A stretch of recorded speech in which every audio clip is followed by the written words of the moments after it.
रहे हो पगले? अरे देखने दो पगली।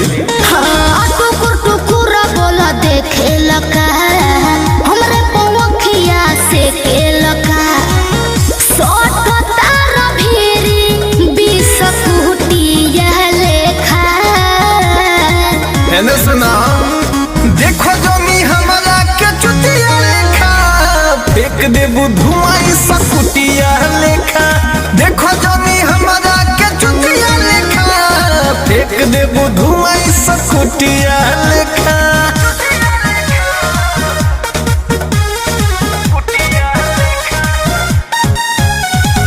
Music by Arya Sharma.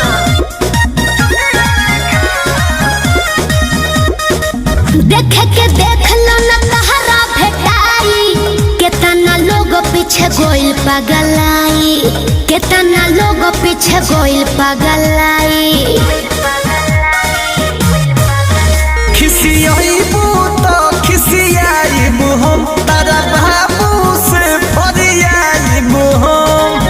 चलो तारा एको दम भूटिया लेखा।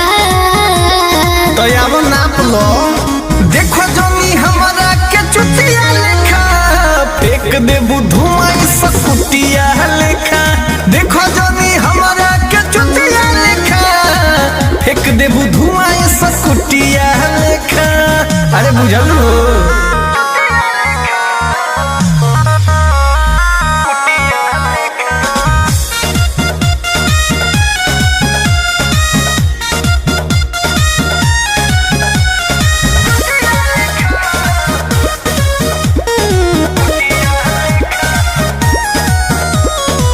देख के तोहरा के होता ये लोरजी एहो बेदर्दी ना छोली तोहर मोरजी एहो बेदर्दी ना छोली तोहर मोरजी।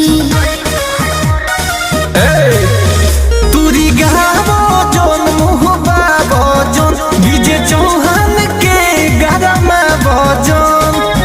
पेन्हले बाड़े पाई कछीरा कुटिया लेखा। तोहरो साफी से कम नइखे। देखो जोनी हमारा के चुतिया लेखा फेंक देबू धुआं सकुटिया लेखा। देखो जोनी हमारा के चुतिया लेखा फेंक देबू धुआं सकुटिया लेखा।